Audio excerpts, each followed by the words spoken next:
por ser um espaço de pluralidade, né, de perfis diversos, né, de comportamentos diversos, às vezes aquele comportamento daquele aluno que gosta até de ficar mais quietinho, a origem daquele comportamento vem de fora dos muros escolares.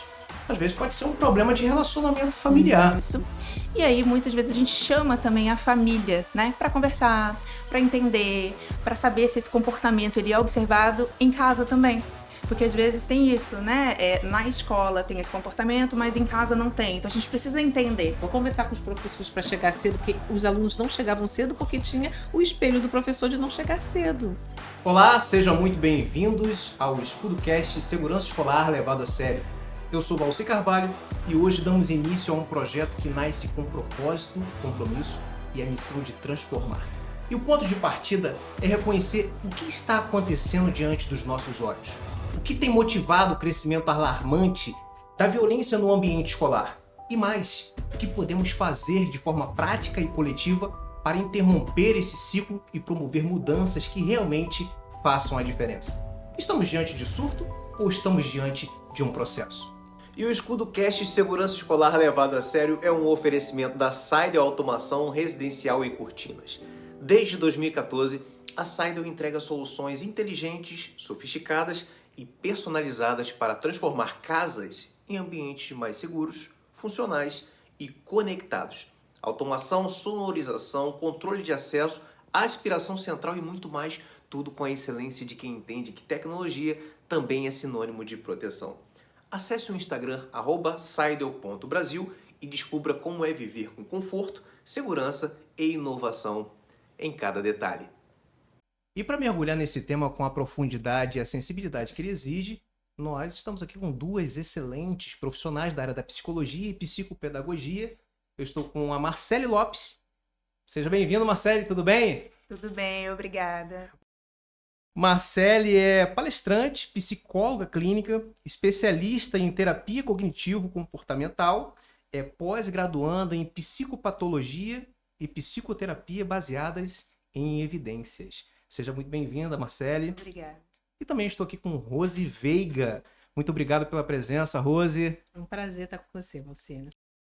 Que legal. A Rose é pedagoga, psicopedagoga, psicomotricista e terapeuta ABA. Está cursando psicologia e é mestre em ciências da saúde e ética cristã.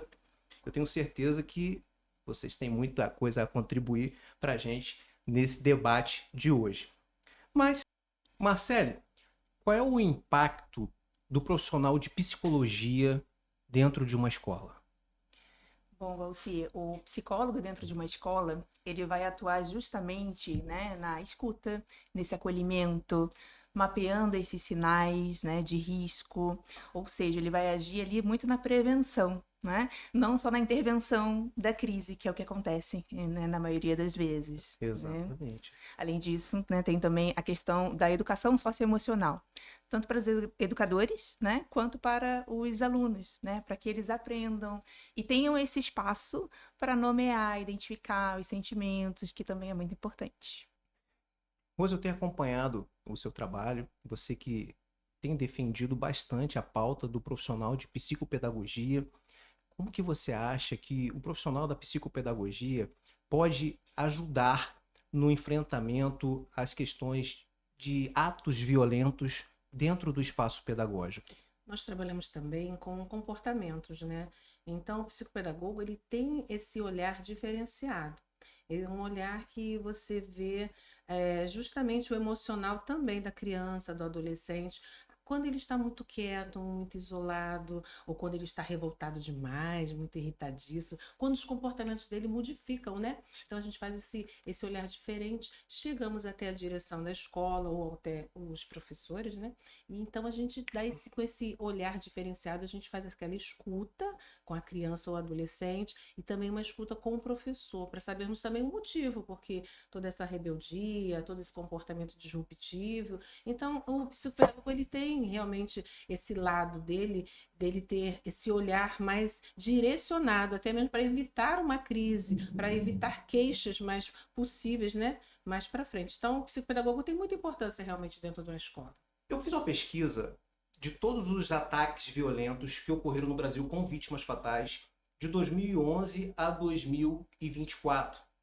E dessa pesquisa, eu pude observar que 80% dos casos, os autores dos atos violentos eram alunos, ex-alunos, funcionários, ou seja, pessoas que tinham vínculo com a escola ou teve em algum momento vínculo com aquele estabelecimento de ensino. Então a gente entende que, na grande maioria das vezes, dos casos de ataques violentos, o risco não vem de fora. O risco estava lá, dentro da escola. O que vocês acham que a escola precisa observar mais em relação à questão comportamental dos alunos ou até de funcionários das escolas para evitar que aquele comportamento que parece que não é um comportamento que transmite nenhum tipo de ameaça, ele se transforme em uma tragédia posterior? Eu acho que a escola, ela tem que ter esse espaço, primeiramente, né, de acolhimento, de escuta e de observação. Então, como a Rose pontuou, né, qualquer comportamento ali que seja diferente, né, por exemplo, né, um aluno que de repente ele começa ali a manifestar mais agressividade, mais irritabilidade, qualquer questão dessa, né? O psicólogo ou o psicopedagogo, né, ele está ali também para observar, né? Para falar com os professores, ou ao contrário, de repente o professor, né, que vai observar esse comportamento e que vai sinalizar também para um desses profissionais. Então, por isso que a escola também é muito importante que tenha uma equipe multidisciplinar para justamente mapear, né, esses comportamentos que podem ser um risco. Exatamente. A gente sabe que nem todo comportamento diferente ele é um comportamento ameaçador. Existem aqueles comportamentos estereotipados, que é aquele aluno que às vezes fica quietinho, que ele não se envolve com os demais colegas, ele gosta mais de ficar retraído. E às vezes, por conta daquele comportamento, ele começa a sofrer o que nós conhecemos que é o bullying, né? Aquele que ele não consegue reagir às encarnações, às humilhações. E aí, o que vocês acham que a escola pode oferecer para evitar que esse tipo de ação possa ocorrer com esses alunos que, nesse primeiro momento, têm aquele comportamento que não transmite nenhum tipo de ameaça, mas que, posteriormente, ele pode se transformar num grande perigo? Porque é um comportamento que muitos não estão acostumados a contemplar, né? Ainda mais numa escola. Por exemplo, a criança ou adolescente que tem muitas estereotipias, né? Flerpe nas mãos, o balançar no corpo, o jeito não piscar, o jeito dele, com comportamentos diferenciados. Outros alunos, outros professores e até adolescentes, por não terem aquela visão todo dia, aquele cotidiano, então eles começam bullying, começam a achar aquelas chacotas, né? Colocar chacotas, xingar a criança. Isso. E achar que ele é diferente, mas a escola ela tem que aceitar o diferente. Se toda a escola, desde o início, colocasse diante das crianças, dos adolescentes e até dos professores também, dos profissionais, que existe o diferencial, que existe a diversidade em todos os lugares, e principalmente com as nossas crianças e adolescentes, então, com isso, ia ser mais assim, ajustado esse tipo de visão, esse tipo de ideia de aceite. A gente, quando nós temos crianças e adolescentes, até mesmo adultos, né, no EJA, né, à noite, então, quando nós temos um indivíduo diferenciado, tem que haver a inclusão. Nós temos que incluir essa pessoa que é diferente, mas ela é um ser humano, ela é uma pessoa normal, ela só tem uma condição, uma característica diferenciada, mas ela pode aprender, estudar, conhecer e se socializar. A escola, ela tem essa função de ensinar, socializar e aceitar. Se a escola, se os profissionais, os professores não fizerem esse aceite, vai ficar muito difícil para esse tipo de socialização. A gente, quando coloca o ser humano, o indivíduo, dentro de uma sociedade que é a escola, de uma comunidade que é a escola, nós temos aquela visão de que todos vão ser iguais, né? Uhum. E, assim, iguais socialmente, mas cada indivíduo ele tem sua particularidade, né? Nós somos diferenciados, nós somos indivíduos diferentes um do outro. E por sermos diferentes um do outro, a gente tem que ter esse aceite. E não punição. Muitos colégios, faculdades, etc., eles acham que a punição tem a ver com o comportamento. Teve um comportamento ruim, vamos punir, vamos fazer o bullying, vamos descartar, não vamos deixar ficar, não vamos colocar ele no nosso grupinho, né? Exatamente. Mas aí você está fazendo o contrário, não está tendo uma comunidade legal, uma sociedade legal, né? Então, a gente sabe que, às vezes, né, Marcele, Rose, a escola, por ser um espaço de pluralidade, né, de perfis diversos, né, de comportamentos diversos, às vezes, aquele comportamento daquele aluno que gosta até de ficar mais quietinho, a origem daquele comportamento vem de fora dos muros escolares. Às vezes pode ser um problema de relacionamento familiar. Uhum. Como que a escola faz para detectar isso? E uma vez detectado que o problema não foi um problema oriundo da escola, mas de um relacionamento familiar que talvez aquele aluno possa estar sofrendo através de alguma coisa que ele possa estar vendo dentro da sua própria casa, como que é a abordagem da escola em relação à família desse aluno? Posso falar enquanto psicóloga, né? Inclusive já trabalhei numa escola, né? Então o que a gente está falando aqui da gente observar esse comportamento, né? Primeiro a gente vai fazer essa observação, vai chamar ali o aluno para conversar, para entender, porque muitas vezes, como você disse, né, a questão ali é uma questão familiar, e aí nessa conversa a gente consegue entender um pouco disso, e aí muitas vezes a gente chama também a família, né, para conversar, para entender, para saber se esse comportamento ele é observado em casa também. Porque às vezes tem isso, né? Na escola tem esse comportamento, mas em casa não tem. Então a gente precisa entender, né? Esse comportamento, ele se expande, né? Então a gente vai tentar entender se na escola, se em casa, no parquinho, na pracinha, né? Enfim, como que tá, né? Como que é a dinâmica dessa família, né? A gente Exatamente. precisa entender para fazer essa ponte também, né? Porque a escola, é o que eu falo, não faz nada sozinha, né? A gente precisa ali da família e precisa ter essa ponte, né? Esse diálogo. Uma coisa interessante de a gente falar é que às vezes o comportamento desse aluno que fica quietinho, que não transmite nenhum tipo de ameaça, ele pode se transformar numa ameaça lá na frente. Dos casos que nós pesquisamos, 37% desses casos, a origem foi o bullying. Então a gente entende que, às vezes, o que parece pequeno hoje, lá na frente pode ser algo muito maior. Então é importante que a escola esteja atenta aos sinais que são dados por esses alunos em determinados momentos. E o que vocês acham que a escola precisa fazer, além da detecção, como ela vai trabalhar para poder prevenir esse tipo de violência futura por conta de um comportamento, de um sinal que não foi observado de forma preventiva?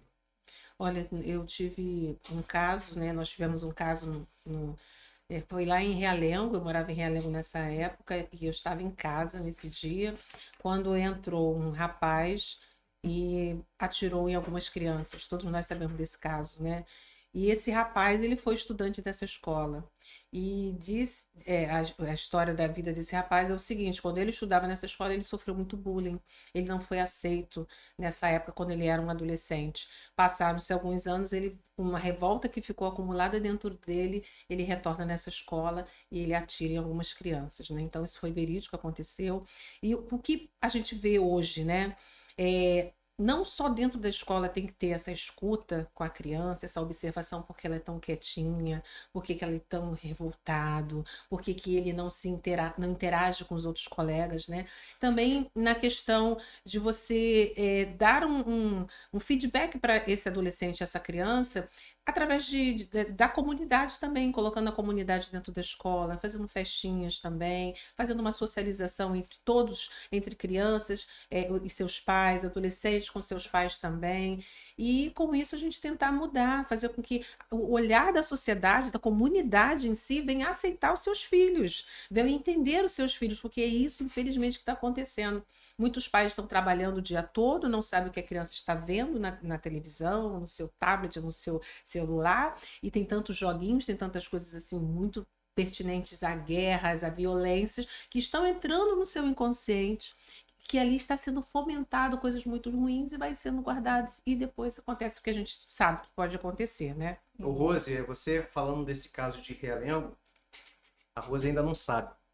Esse caso de Realengo aconteceu no dia 7 de abril de 2011. Eu estava de serviço, eu fazia parte do grupo de resgate da Polícia Militar do Estado do Rio de Janeiro, GESAR, e eu participei do resgate dessas crianças. Então foi algo assim que marcou muito a minha carreira. Eu não gostaria de ter passado, de ter vivido tudo que a gente viveu. Eu lembro que era aproximadamente 9 horas da manhã quando acionou o toque para a gente se movimentar, que algo estava acontecendo numa escola em Realengo, um ataque por agressor ativo. Era uma coisa muito nova ainda, não era uma coisa que tinha uma recorrência no Brasil. E aí a gente, a nossa base, né, lá no centro do Rio, era longe. E aí o comandante nosso fez contato com o aeromédico foi até o local com um helicóptero, e aí conseguiu trazer algumas vítimas para o batalhão de choque. A gente colocou nas ambulâncias e distribuiu para os hospitais mais próximos. Então, assim, o caso de Realengo, por exemplo, aquele agressor, que era filho adotado, né? Isso, ele era um mesmo, filho adotado, Uhum. e os pais adotivos eram testemunhas de Jeová. Ele ia para a escola com aquelas roupas de testemunha de Jeová, e por conta da roupa que ele usava, ele sofria o bullying. Sofria o bullying. Uma das sobreviventes desse caso, inclusive, ela fala que quando ele entrou na sala, né, disse que ia dar uma palestra e começou a atirar, nas meninas ele dava tiro na cabeça e nos meninos tiro no braço e na perna. Então, desse episódio, foram 12 crianças assassinadas e outras 12 crianças que ficaram feridas. Então, foi algo que chocou o mundo. Chocou o mundo, foi algo assim que as pessoas ficaram perplexas do tamanho, da brutalidade que aquela escola foi atacada, e que me chocou bastante. E aí depois que os casos de ataques nas escolas começaram a aumentar, né, consideravelmente, teve um boom, né, em 2019, 2020, 2021, eu comecei a ver que estava todo mundo perdido, sem saber o que fazer. Poder público perdido, as pessoas perdidas, os pais e responsáveis desesperados, sem saber o que fazer, com medo de levar os seus filhos para as escolas, né, por conta do que estava acontecendo. E aí eu vi, alguma coisa precisa ser feita. Foi onde eu comecei a mergulhar nesse caso, para estudar o que estava acontecendo e tentar, de alguma forma, ajudar com uma metodologia que realmente pudesse funcionar nas escolas. Então eu vi que em todos os casos que ocorreram com vítimas fatais no Brasil, quando as forças policiais chegaram até o local, ou tudo já tinha acontecido ou estava acontecendo.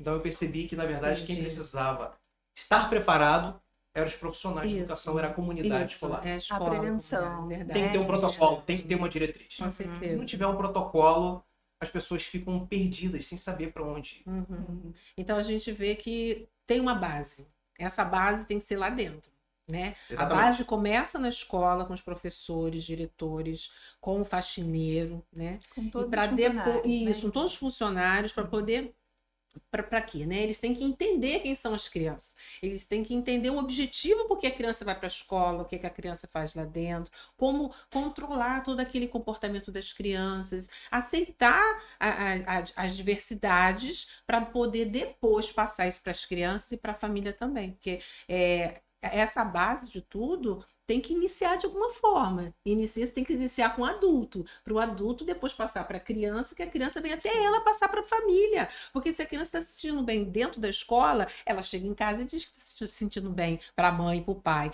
E outra coisa também que eu tenho observado é que quando se monta uma reunião para os pais nunca podem ir, porque estão trabalhando, porque eles estão ocupados, porque a avó não pode, porque é longe, porque isso, porque daquilo, porque a criança vem de ônibus e o pai não pode vir de casa para lá. Então, o que está acontecendo? A escola tenta, ela tenta fazer reuniões, ela tenta conversar. Hoje em dia também nós temos alguns psicólogos que já estão dentro da escola. Nós temos há 4, 5 anos atrás já era mais difícil. Então, né, para cá, os psicólogos já estão tendo essa abertura para entrar. O psicopedagogo, ele já está um pouco, por isso a gente está lutando para a regularização da psicopedagogia dentro da escola. Sim. Porque o olhar é diferente.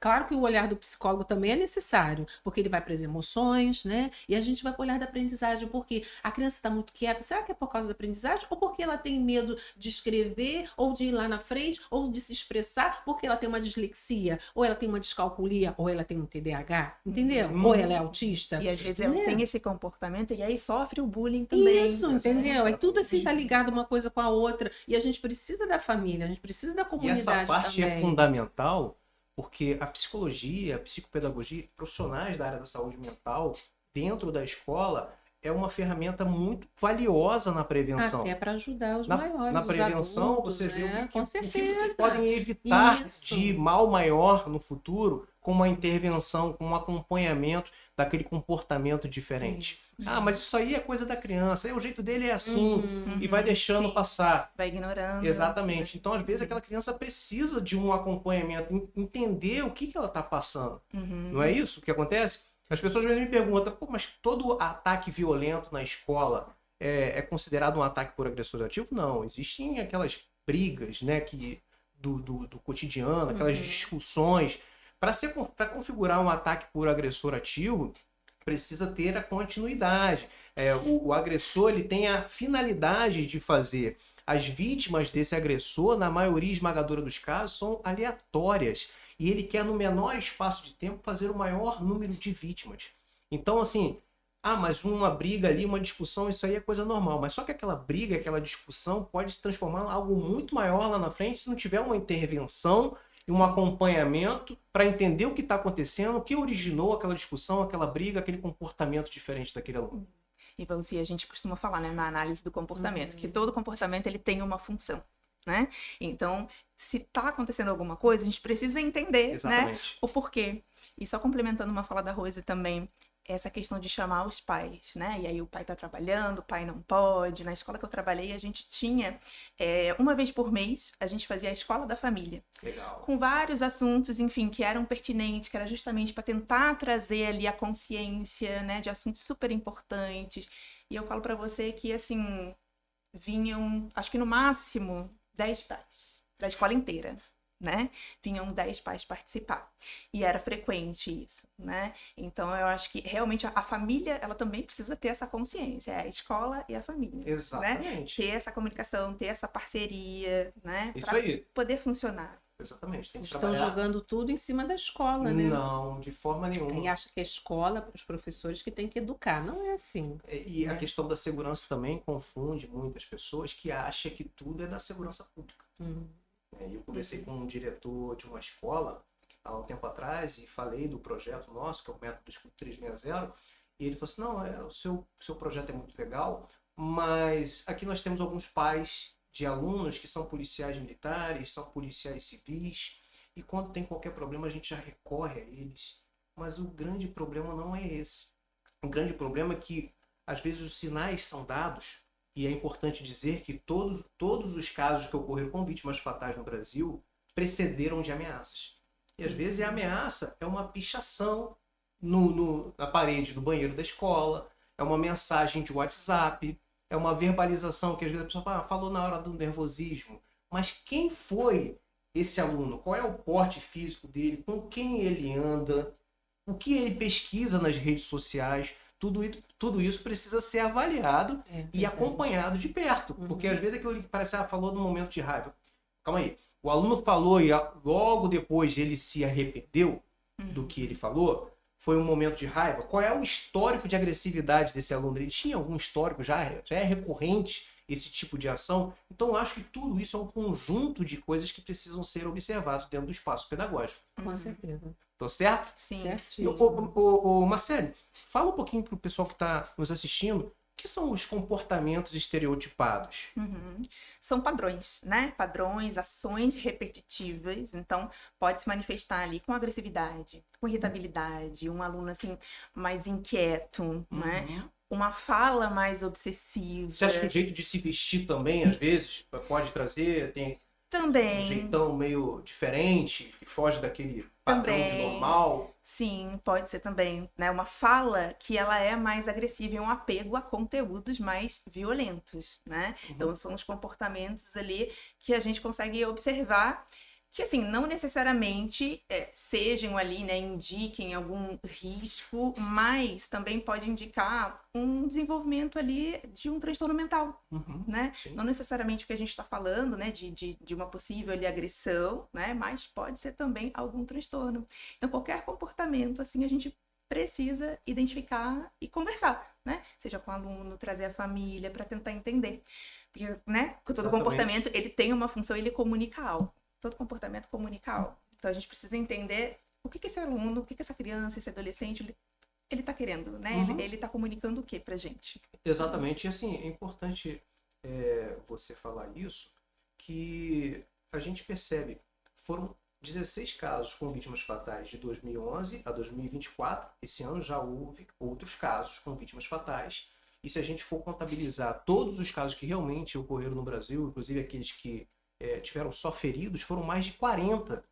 Na visão de vocês, aonde que a escola está falhando que não está conseguindo identificar esses sinais e prevenir, na grande maioria dos casos, esses atos de violência? Esse ano nós tivemos a morte de uma professora que a direção cobrou da professora mais horas, mais agilidade, mais trabalho, e ela simplesmente saiu da sala de direção e infartou na sala de aula.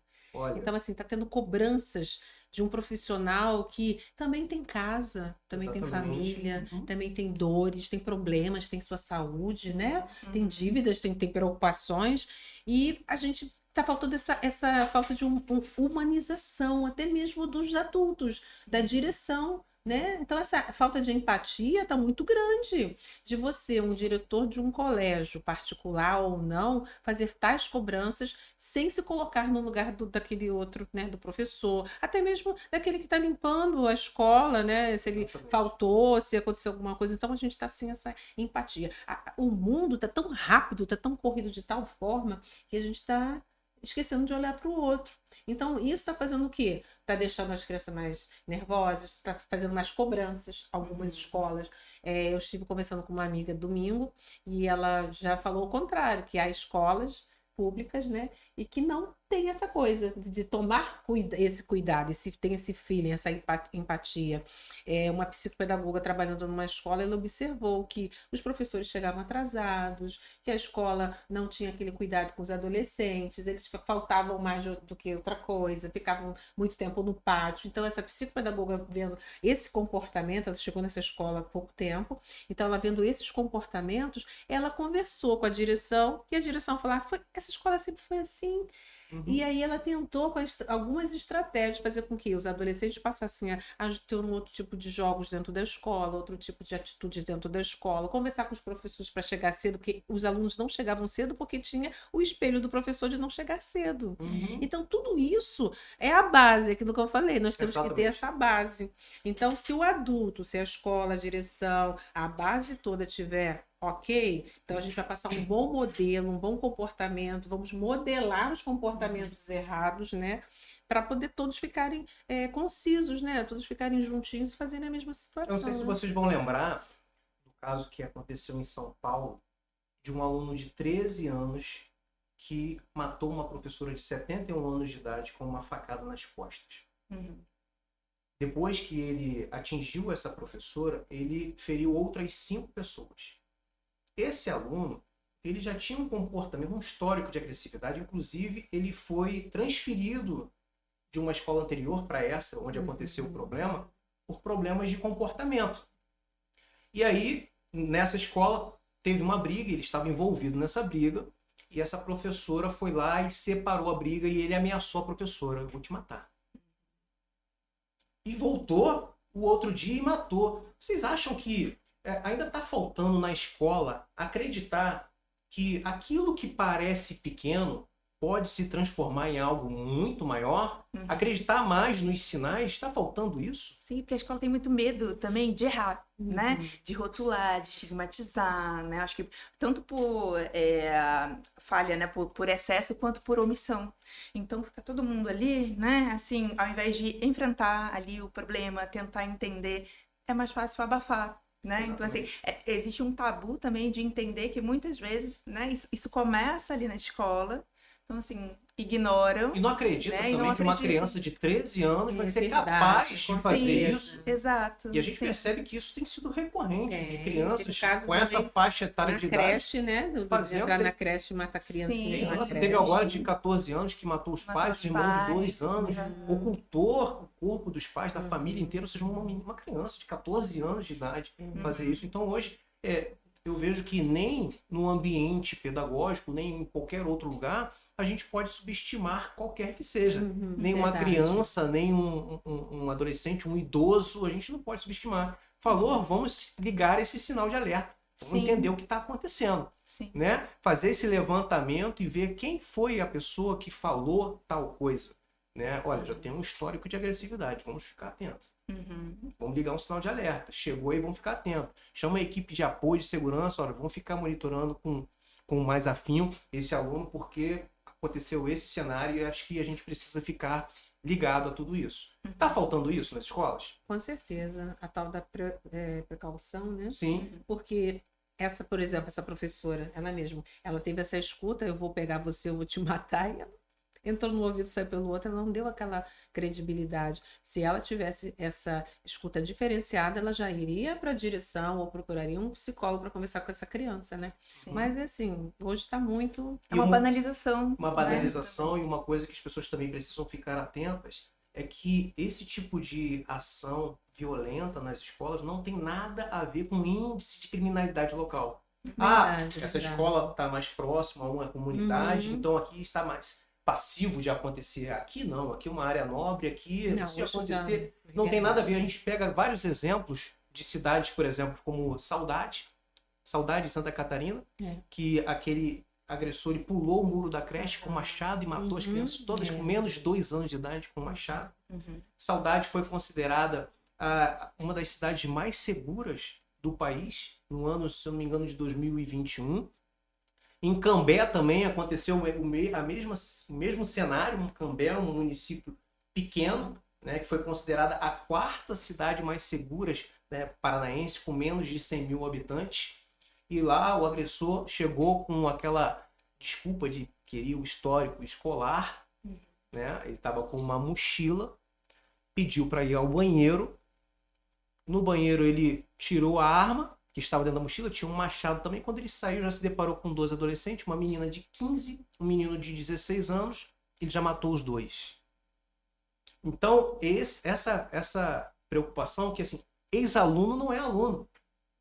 Mas eu preciso do histórico escolar, eu preciso de um documento XYZ. Então, você tem que fazer um agendamento prévio, amigo. Sim. Aí, mais uma vez, o protocolo, né? É Tem que ter ali o protocolo que a escola precisa usar. Você tem que comunicar o dia e a hora que você vai vir à escola, né? Pelo WhatsApp ou pelos portais oficiais da escola, e qual é o documento que você quer. Porque se essa documentação for possível ser encaminhada via digital, assim será. Se não, a equipe da secretaria já fica atenta, já separa essa documentação, porque tal dia o aluno vai chegar aqui, ele quer... O aluno chegou, toma aqui a documentação, ou seja, a estadia dele vai ser a menor possível dentro daquela escola. Um outro cenário que aconteceu exatamente aí em outras escolas também é que a secretaria ela não pode dar acesso às demais dependências da escola. Secretaria, rua, secretaria. A escola precisa ficar atento a esse cenário também. Eu posso ir ao banheiro, ele vai ao banheiro, ele passa na sala das crianças. Então, esse controle de acesso a escola também precisa ter para evitar esses cenários de violência, né? Em todos os casos que ocorreram de 2001 a 2024, como eu disse, tiveram as ameaças, ocorreram as ameaças de forma antecipada. E aí a escola, mais uma vez, falhou em identificar essa ameaça, falhou no controle de acesso, né? E aí algumas medidas a gente já viu sendo discutidas em relação a essa questão. Vamos botar uma porta com detector de metais. Aliás, o que vocês acham disso? Uma porta com detector de metal numa escola? Eu acho que no primeiro momento desconfigura um pouco aquele espaço que é um espaço visto como um ambiente acolhedor, né? Pô, mas aí agora a gente tem que viver sobre vigilância constante, porque temos uma porta com detectores de metais. O que vocês acham disso? Acho que intimida, né? A escola é para ser um lugar seguro, como a gente tá falando aqui, né? De acolhimento, né? De segurança. Então, acho que de primeiro momento, assim, né? Os próprios alunos, enfim, os funcionários, né? Dá um ar, assim, até de prisão, né? Parece. Uma punição. E um outro né? detalhe, sabe qual é? É que, primeiro ponto, os agressores são quem?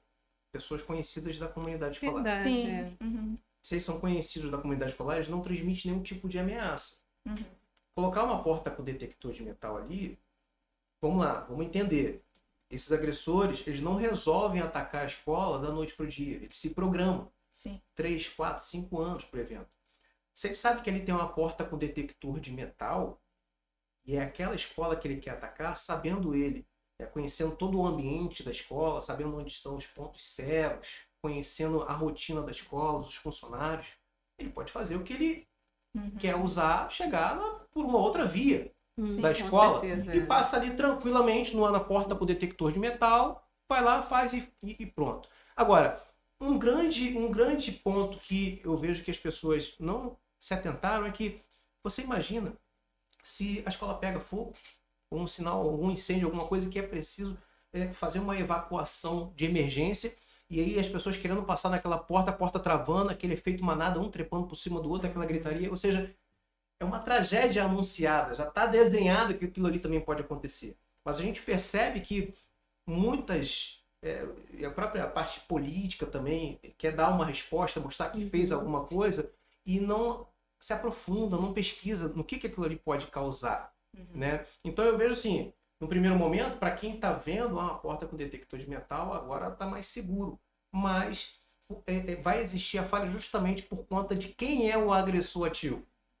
E da programação que eles fazem antes de atacar aquela escola. Sim. Então tudo isso precisa ser Eles observado. são muito inteligentes, né? Eles observam antes mesmo do que a gente. Eles sabem todo o local, o momento, tudo, né? Exatamente. Coisa que nós que deveríamos ter essa questão de observação, né? Mas eles não, eles observam muito mais. Eles estão atentos, porque eles têm um objetivo. E a escola está sem um objetivo nessa questão de segurança.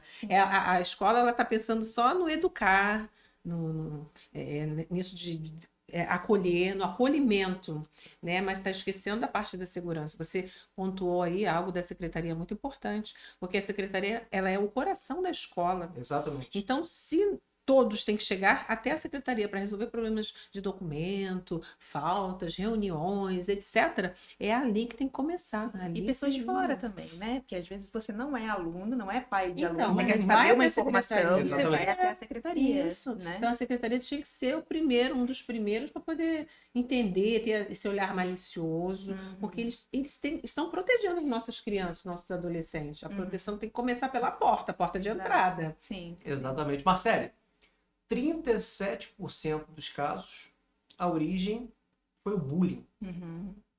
Como que se dá essa evolução de um comportamento que não transmitia nenhum tipo de ameaça até chegar ao ponto mais crítico, Sim. onde aquela criança ou adolescente que tinha aquele comportamento ali quietinho, que ninguém poderia imaginar do que ela poderia fazer lá na frente, como que é essa evolução até ela imaginar assim, eu quero me vingar de tudo que eu sofri lá. E na maioria das vezes, esse agressor ativo, ele não quer se vingar de quem praticou bullying, de quem cometeu as encarnações lá atrás. Ele quer se vingar do ambiente de onde ele sofreu aquela encarnação. Sim. Do seu ponto de vista, como que dá essa evolução até chegar a esse ponto? Como você falou, né? O bullying, ele é muito silencioso, né? Então, muitas vezes a pessoa, ela vai ali, né? Engolindo as suas emoções, né? Gera esse sofrimento ao longo dos anos. Inclusive, assim, Eu já tive experiência na clínica, onde, né, adolescentes que eu atendi passaram por anos de bullying. E por não ter esse acolhimento, não ter essa escuta, às vezes nem na escola e às vezes nem na família, né? Então a pessoa, ela guarda. E aí esse sofrimento, né, ele vira raiva, né? Ele vai ter que ser direcionado para algum lugar. Na clínica, na verdade, assim, é o que eu tô falando, né? Além do risco de ser um possível agressor, a gente também tem que pensar ali nos transtornos mentais. Então, assim, na minha experiência clínica, os quadros evoluíram para depressão grave, ansiedade, automutilação, né? Autolesão. Então, às vezes, essa agressão é para ele mesmo, né? Certo. Então, também tem isso. Às vezes é para ele mesmo, ou às vezes direcionado ali para esse ambiente, como você falou, né? Então, em algum momento, todo esse sofrimento, ele vem à tona e vem em forma de agressão. Vem nesse momento ali de explosão de o que raiva. a escola precisa fazer para interromper esse ciclo? Sim, é como a gente está falando, né? Assim, é lá de trás, né? Trabalhar com a prevenção. Identificar e acompanhar todo... encaminhar, né? Então, como eu falei assim, o professor, por exemplo, ele não dá ali um diagnóstico, mas ele vai observar, entender a origem, de onde surgiu aquilo ali, aquele problema. comunicar, e aí comunica a família. A maioria então, das crianças que vem para mim, deve ir para ela também, como adolescentes também, eles vêm de uma queixa, né? A mãe, quando chega para mim na clínica, no consultório, ela chega com uma queixa. A professora disse que o meu filho ele não presta atenção. Meu filho é agitado na sala, minha criança. Então, existe uma queixa, uma observação, muitas das vezes, do professor, da professora. A escola tem esse olhar diferenciado, passa para a família, e quando a família escuta e leva a sério, né, ela traz para terapia. Importante você falar isso, que assim, é importante dizer para as pessoas que estão nos assistindo quais são os sinais que uma criança ou um adolescente vítima de bullying costuma apresentar, tanto em casa quanto na sala de aula, que de uma certa forma acaba chamando a atenção. Não, essa criança não tinha esse comportamento, mudou. E aí chega em casa, às vezes não quer falar muito. E que tipo de sinal pode trazer um alerta maior, principalmente para os pais, né? E tentar entender e conversar com os filhos. O que os pais podem estar fazendo? O que os professores, profissionais de educação podem estar fazendo? Acho que o comportamento, né, geralmente é o quê? O isolamento, né? A baixa de rendimento. Então, o aluno ali que, de repente, ele tinha notas boas, Isso, então, verdade, de repente, ele começa a cair esse rendimento. Ou, eu não quero ir para a escola. Né? Acho que esse é um sinal, assim, eu também sou mãe, né? Então, atendo mães também. Então, quando essa fala, a gente tem que sempre investigar, né? Mas eu não quero ir para a escola por quê? Né? Então, se esse comportamento ele vem também com esse isolamento, e antes né? Ele gostava, né? Seria isso, né? Exato. E de repente isso aí. eu não quero ir, né? Então, assim, tem crianças que aí eu não quero ir, entram em crise de ansiedade, uma fobia, né? um medo de escola. Exato. E a gente tem que, como eu disse, né? É um comportamento que ele não é, ele foge ali da curva, né? E a gente precisa entender o porquê que tá acontecendo isso. Às vezes está comendo demais, às vezes está emagrecendo demais, né? Chorando muito. Então tem assim uns detalhes que tanto a família tem que observar. Mas é aquilo que nós estamos falando aqui.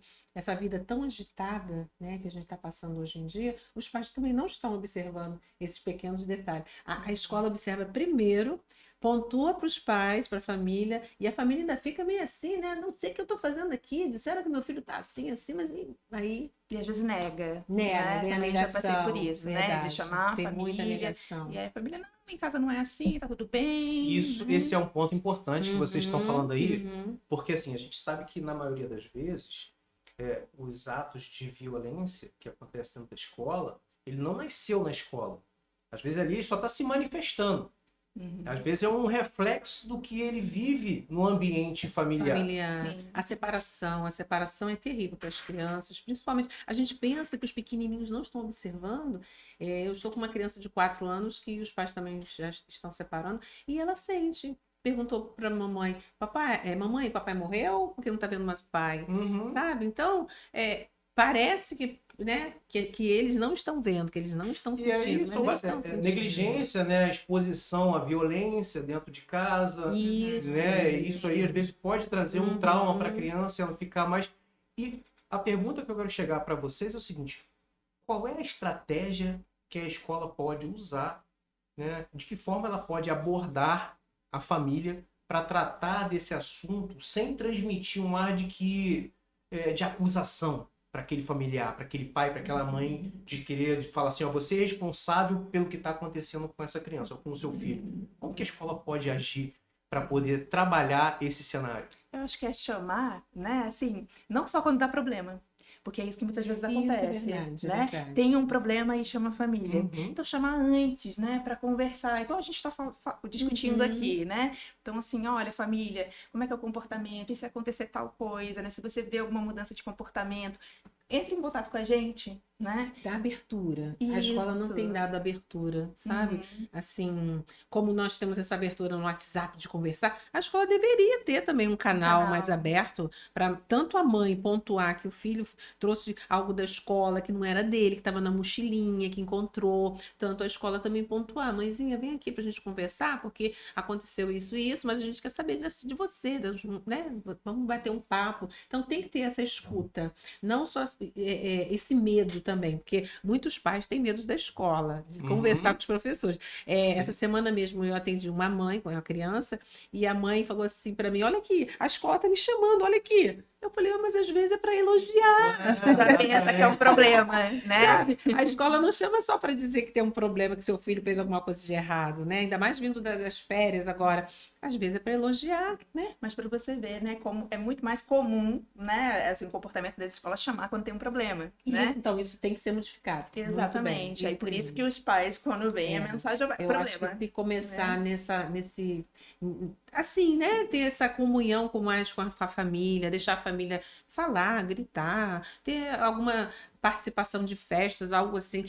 Onde eu moro, lá em Araruama, tem um colégio que eu achei muito interessante. Eles fizeram uma festa junina agora, esse final de semana, e eles colocaram os pais para dançar com os filhos, com os adolescentes. Legal, muito legal. interessante. Então, eles fizeram essa festinha lá, primeiro os adolescentes dançaram e depois os pais com suas respectivas crianças, e os pais com os filhos. Então, ficou muito interessante, todos dançando. E teve, é claro, um ensaio antes. Então, nesse momento, olha só que legal. Poderia ter feito uma reunião, uma conversa, e ali aquela comunhão da família de novo. Então, são esses detalhes que tem que acontecer mesmo. Colocar a comunidade dentro da escola, colocar a família dentro da escola e dar essa escuta, né, que é muito necessário. Muito legal.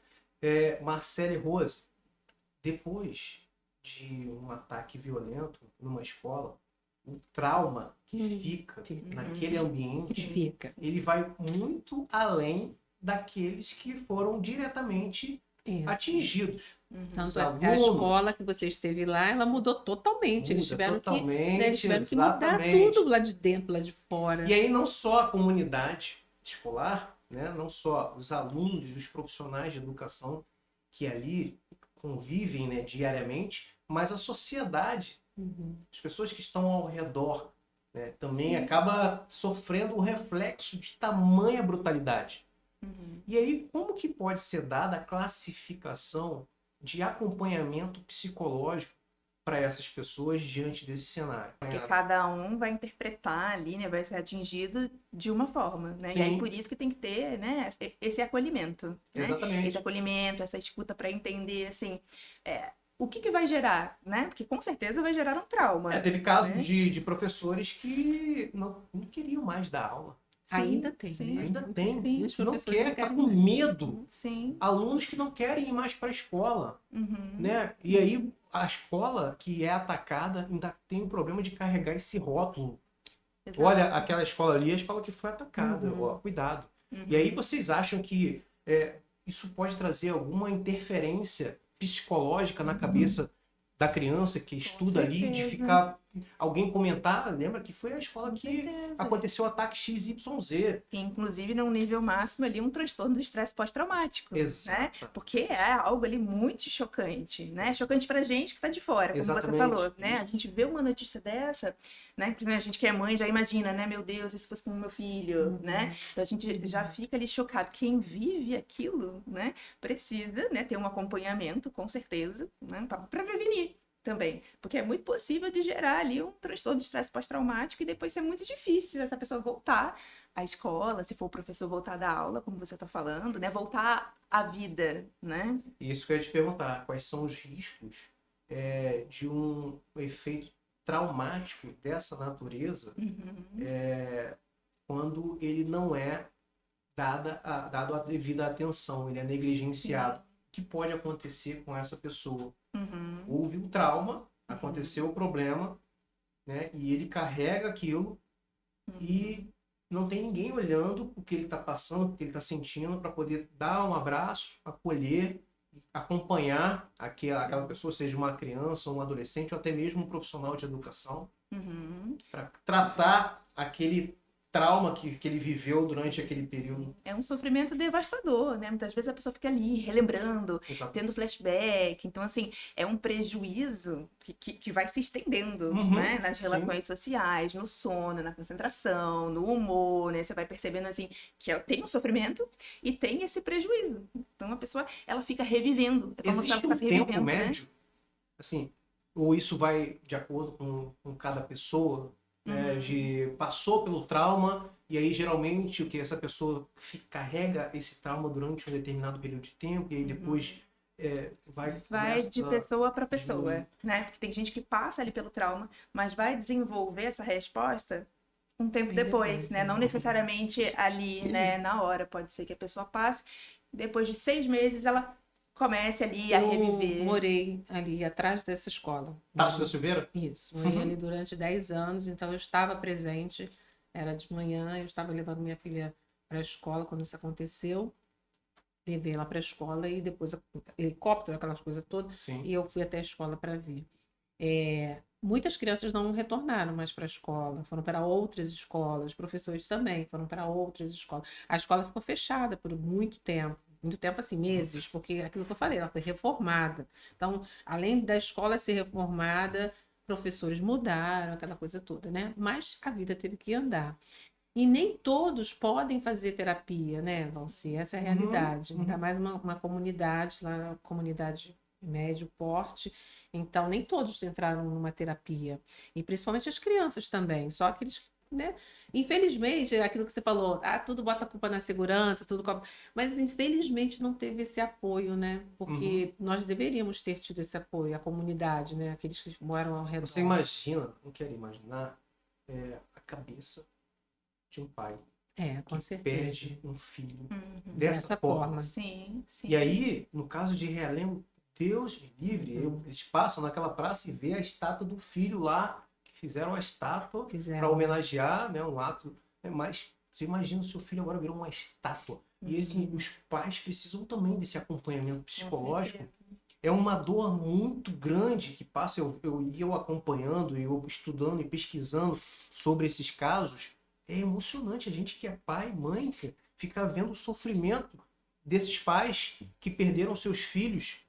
O caso de Aracruz, por exemplo, a Selena, menino de 12 anos, que morreu, ela estudava numa escola particular. E aí o agressor ele foi numa escola pública, um menino de 16 anos, com as armas do pai, que era policial, né? Ele fez o primeiro ataque, ele entrou por trás da escola, foi na sala dos professores, tinha mais de 10 professores, ele atirou indiscriminadamente dos professores. Ali, 4 professores morreram. Ele saiu dali, foi para a escola particular, no município vizinho, entrou, matou a Celina, uma menina de 12 anos, e atingiu mais uma outra pessoa. Ou seja, era uma filha única.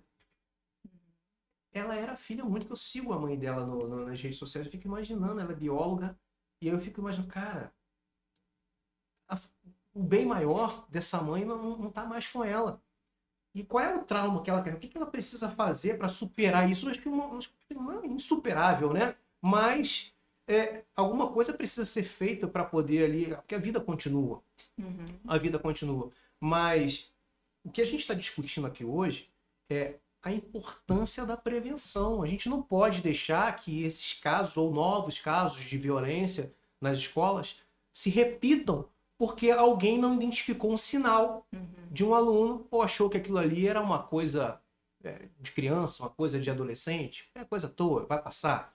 Então a gente precisa aumentar o nível de consciência das pessoas. É por isso que o Escudo Cast tem essa finalidade de elevar o nível de consciência das pessoas para elas entenderem o que está acontecendo dentro do espaço pedagógico. Isso é muito importante ou não é? Com certeza. Nossa, era um programa diferenciado, de muita atenção também, porque nem todos fazem esse comentário. As coisas vão acontecendo, a gente liga a televisão e passou, não foi comigo, não foi com, né, o meu parente, nem nada, passou. E tem sido assim, a falta de empatia é muito grande. E nós realmente, esse programa, isso que você está fazendo aqui é algo assim de pontuar realmente não só para os professores, mas para os pais, principalmente para os pais e para os jovens, né, de hoje também que vão entrar numa faculdade. Mesmo na faculdade pode acontecer isso também, né? A gente não está restrito só em colégio público e colégio para o primeiro segmento, segundo segmento, né? Tem as faculdades também. Exatamente. Porque eu tenho exemplo disso. Minha filha sofreu também um bullying, pediu para sair da escola, da faculdade. Vamos dar um tempo, vamos estar com tempo na faculdade, por causa também disso aí, sabe? Essa coisa de um falar mal do outro, de um não querer chegar perto do outro e tal. Então, essas coisas não acontecem só com a criança, acontece com o adulto também, às vezes acontece com pessoas já idosas. Então, a gente tem que fazer essa observação, ter mais empatia com o ser humano. E assim, além disso, né, acho que é importante também a gente falar quando esse bullying é na internet. Né? Porque hoje em dia, também, qualquer comentário ali que você faça, eu acredito que ainda seja pior, porque tá ali, tá público, todo mundo consegue ver, tá 24 horas, você fica ali exposto, né? Então, as consequências também, a gente tem diversos casos, né, de pessoas, inclusive, que se suicidam. Por conta de um comentário, enfim, por conta ali de algo, porque o sofrimento é tão grande. Uma situação vexatória que ele não consegue mais... Então assim, e aí antes disso também tem essa alteração, né, no comportamento, no humor, no sono, apetite, aí pode chegar, né, a uma coisa ali mais drástica como o suicídio. Muito legal a Marcele já falar sobre isso, porque no próximo episódio a gente vai tratar exatamente disso. Nós vamos falar sobre o cyberbullying, como profissional de TI, inclusive está lançando um livro agora, fala sobre isso. Ele tem filhos que são autistas, ele fala com muita propriedade sobre o cyberbullying e é tema do nosso próximo episódio, né? A gente vai trazer para cá essa realidade que pouco é falado na internet. Então eu acho que a gente precisa mais focar nesse cenário, né, para contribuir de alguma forma que novos atos de violência venham a acontecer no nosso país. Né? Marcele, estamos chegando ao fim. Eu queria que vocês deixassem uma palavra, uma mensagem para quem está nos assistindo, para os pais ou para os profissionais de educação. Hoje, o que vocês poderiam dizer para essas pessoas que estão nos assistindo? Eu acho que é essa câmera que você pode ver. Para onde eu olho? Aqui, ó. Bom, eu acho que de tudo que a gente falou, e mais uma vez, né, sendo profissional e sendo mãe também, né, eu acho que essa questão da prevenção, de identificar ali comportamento, saúde mental, de uma maneira geral.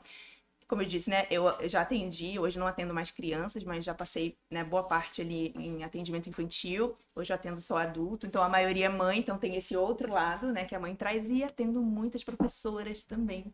Então, como você falou, tem uma carga mental muito grande, porque elas também são mães, também têm família, então acho que o meu recado seria atenção à saúde mental, tanto da criança, dos professores, das mães, né, então a gente observar também esses sinais. Perfeito. Com certeza. Perfeito. Rose, A mesma coisa. deixa sua mensagem para quem está nos assistindo. Eu digo para os pais, para os professores, que esse olhar é muito importante, né? É um olhar diferenciado.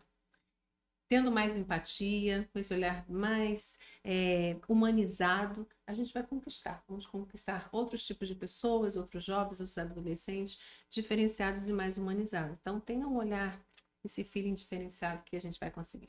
E fique ligado, porque toda quarta-feira tem episódio novo aqui no EscudoCast, sempre com convidados de peso, trazendo mais conhecimento, experiência e soluções reais para tornar nossas escolas mais seguras.